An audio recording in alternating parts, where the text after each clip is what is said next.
कॉलेजला जाते म्हणून घरातून निघालेली तरुणी एका तरुणासोबत गळफास घेतलेल्या अवस्थेत सापडली। चिठ्ठीमध्ये लिहून ठेवलं, आम्ही दोघे बहीण भाऊ होते, तर मग एकाच दोरीला का लटकले? दोघांमध्ये प्रेम संबंध सुरू होते का आणि यातूनच त्यांनी गळफास घेतलाय का?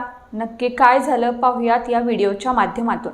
नमस्कार, मी प्रियंका आणि तुम्ही पाहताय पुणे प्राईम न्यूज।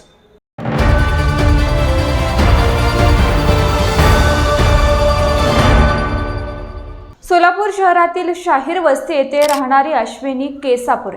अश्विनीची आई ही मिळेल त्या घरात धुणे भांड्याची कामं करायची, वडील मोलमजुरी करायचे। अश्विनीचे सोलापूर येथील उच्च माध्यमिक शिक्षण पूर्ण केल्यानंतर कर्नाटक राज्यातील बालगोट जिल्ह्यामध्ये ती डी फार्मसी कॉलेजमध्ये पुढील शिक्षण घेत होती।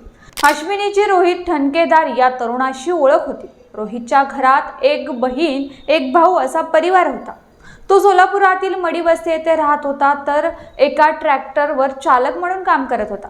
सुट्टीसाठी सोलापुरात घरी आलेली अश्विनी गुरुवारी 19 जूनला सकाळी शाहीर वस्ती येथील राहत्या घरातून कॉलेजला म्हणजेच बालगोटला जाण्यासाठी निघाली। तिच्या आई वडिलांनी तिला घरापासून रेल्वे स्थानकापर्यंत रिक्षा करून दिली।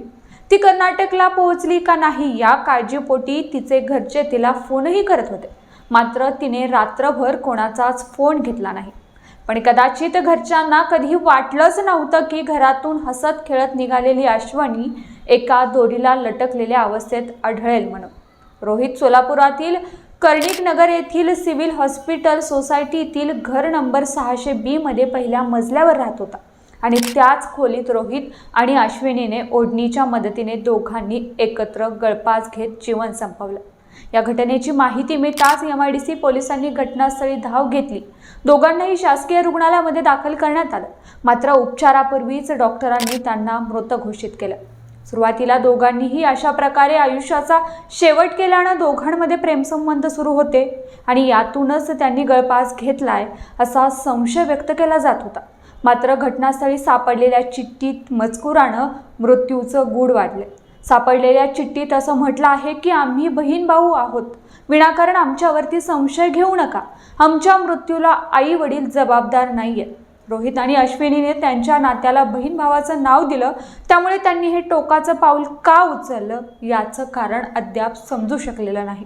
घटना घडायच्या अगोदर रोहित हा 2 दिवस अगोदर अश्विनीला भेटायला सुद्धा गेला होता। रोहित आणि अश्विनीनं त्यांच्या नात्याला बहीण भावाचं नाव दिलं, पण रोहितच्या कुटुंबियांनी मात्र आपल्याला अश्विनीबद्दल काहीच माहीत नसल्याचं म्हटलं। तर दुसरीकडे रोहित ज्यावेळेस अश्विनीला भेटायला यायचा तेव्हा अश्विनीही बोलायची, हा माझा मानलेला भाऊ आहे म्हणून। त्यामुळे दोघांच्याही नात्यावरती बोट ठेवलं जाते। मानलेले बहीण भाऊ असतील तर त्यांनी गळफास का घेतला? गळफास घेण्या इतपत त्यांच्यात काय घडलं होतं? असे सगळे प्रश्न आता उपस्थित केले जातात।